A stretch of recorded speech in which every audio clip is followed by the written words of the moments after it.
The MAGA rallies are returning as President Trump's poll numbers are actually higher than Obama's were at the same time in his presidency. In this video, we're going to take a look at the latest announcement by the Trump campaign about the return of the MAGA rallies and why those rallies are so politically effective and how they're only going to increase the president's support that signals a massive victory in November. You're not going to want to miss this. Greetings, everyone. Dr. Steve here with you. Great to be with you. As always, I look forward to this time each and every day. If this is your first time here, I post 2 videos a day analyzing current events, analyze some super awesome conservative trends so you can live in the present in light of even better things to come. And do we need that right now, right? So if you haven't already done so, make sure to smack that bell and subscribe button. It'd be an absolute privilege to have as a regular part of this channel, as together we get to celebrate each and every day the inevitable collapse of left-wing globalism and the unstoppable rise of a new conservative age. So let's start with our video chat question of the day.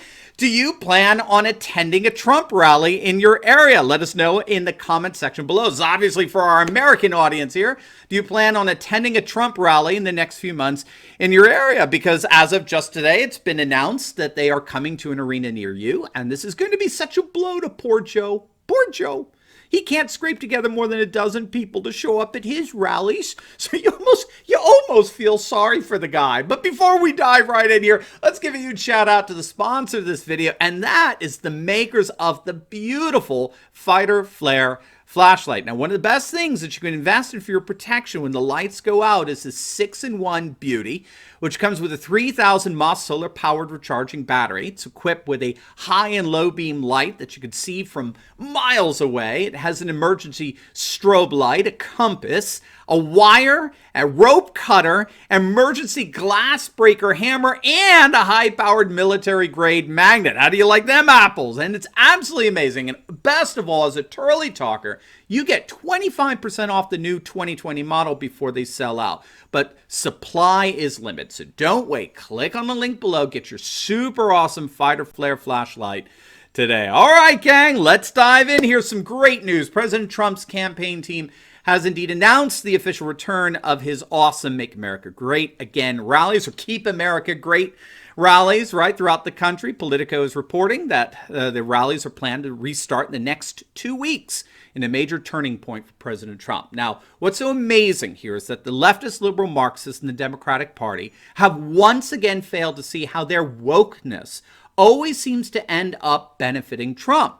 Because as his campaign rightly noticed, after all these massive protests that health officials approved of, remember that's the key, CNN celebrated, they jumped up and down when over 1,000 health professionals signed a letter imploring government officials not to shut down protests using coronavirus as an excuse. I think they were all freaked out that Trump was going to, pressure government officials to shut the protests down. But as it turns out, he was watching from afar these protests with glee because he and his team were looking at each other saying, look at these mass gatherings, and they were watching CNN and MSNBC celebrating the fact that health officials support these gatherings. So, they looked at each other and they said, time to bring back the MAGA rallies. And that is exactly what they are doing. Our mainstream Marxist media has once again overlooked how their wokeness only ends up benefiting Trump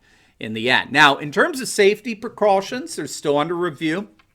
So they're working the details out, unlike, of course, the protests. But they're billing these rallies as part of the Great American Comeback. So the rallies are all there about rallying America back to normal, getting us back to work and action. And the rallies promise to be absolutely tremendous. Now, the last rally that Trump held was March 2nd in Charlotte, North Carolina. So it's been a few months since the last rally. So this is going to represent one of the major optic-based discrepancies between Trump's campaign and Joe Biden's.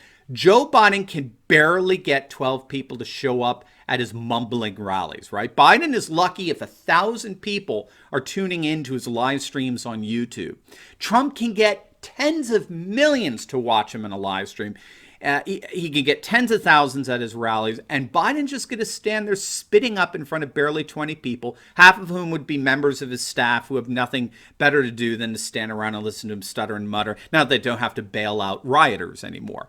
Now, another interesting development in all of this is that Trump's recent poll numbers that I know a lot of people are concerned about, but they've actually been higher than Obama at the same time in his presidency. And of course, this is huge since Obama went on to beat Mitt Romney, right? Good old Mitt Black Lives Matter Romney, right? Rather easily. But Romney was one of the more embarrassing candidates fronted by the old Republican establishment, the globalist left-wing GOP establishment headed by Bill Kristol and George Will and all the neocon disasters that took over the party before Trump fumigated the RNC and kicked them out, forming the fledgling Never Trumper movement. But on June 5th, again, after a week of some of the worst rioting our nation has seen in decades, if you can believe it, President Trump was polling at 48% approval, while Obama on the same day in his respective presidency polled at 47%. Gallup shows the same thing. While Obama was polling at 46% in June of his re-election year 2012, Trump is polling at 49%. So again, this is just a gigantic fail on the part of the mainstream Marxist media, whose news coverage, or so-called news coverage, more propaganda of Trump has been over 90% negative. And that's not just an opinion. We've got studies such as the Shorenstein report that found that the media's coverage of Trump's first 100 days in office was 90% negative. Yes, you heard that right. 90% negative. And it's only gotten worse since the Marxist media sees Trump as an existential threat to the liberal progressive agenda. So he needs to be stopped by all means necessary. And we've found that if that includes shutting down the economy and even supporting and championing looting and destroying cities as so-called legitimate forms of protest, so be it. But now with these protests, ironically, it's virtually impossible for the Marxist media to mask shame or crowd shame the president with the return of the MAGA rallies. I mean, don't get me wrong. They're going to do everything they possibly can to do that. They're going to crowd shame the president. But, I mean, do you honestly think that Trump gives a rip about what the media thinks? The left-wing activists disguised as journalists? Do you think he even gives a flying flip what they think? That's what makes him so wonderful. Now, I think that the importance of the return of the MAGA rallies simply cannot be overestimated. We have to remember that Trump has held, if you can believe it, more than 500 rallies since 2015. And particularly during the 2016 campaign, many of those rallies were held in places that were totally overlooked by other political candidates, but that proved to be crucial to Trump's victory. And he's going to do it again. Scholars note places like Macomb County, Michigan, Erie County, Pennsylvania. These were places that no candidate for running for president visited in decades, right? And Trump did. And this, of course, echoed with one of Trump's major themes throughout his campaign, which was that the forgotten men and women of America are forgotten no more. And this resonated particularly in places that we like to call Pennsatucky, right, where manufacturing and industry had been sucked away from them and relocated in the global south in places like Mexico and China, all the while finance and capital were reallocating the big cities and urban areas like San Francisco and LA and Chicago, all of whom were perfectly happy in voting for Hillary Clinton, keeping their globalist gravy train going there.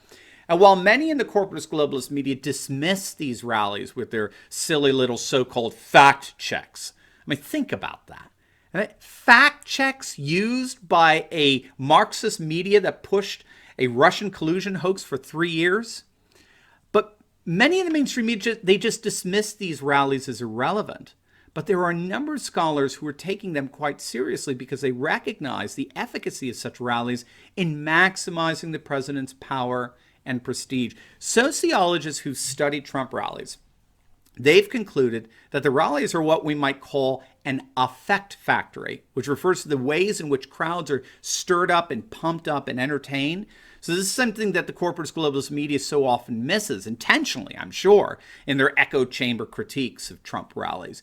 But what Trump actually says, ironically, in a Trump rally is actually more or less besides the point. What's important is instead is the drama The event itself, the trash talking of the Democrats, the theatrics, the lights and musical entrance themes. And this is what makes a Trump rally so sensational, such a multi-sensory spectacle. And in the midst of all this, the Trump rally, in many respects, is like the ultimate populist entertainment.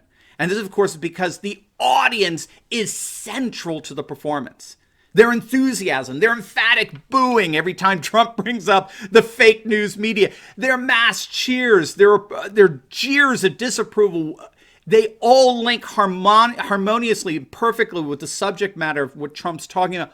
All of this comes together as a form of massive entertainment that actually embodies the whole notion that the will of the people, a will that loves a country and custom and tradition, as over and against, of course, the Democratic villains who want to continue to destroy your local customs and cultures and traditions and replace them with these artificially politically correct identity politics substitutes, that we are winning, right? And of course, these rallies have proven extremely politically effective to win, where Trump used them to knock down Hillary's so-called blue wall in states like Wisconsin, Iowa, Michigan, Pennsylvania that hadn't voted for a Republican presidential candidate in decades, since the 1980s. So it's going to be absolutely awesome to see the MAGA rallies return. And with it, I believe the sound of the Trump train taking us all the way to a massive victory in November.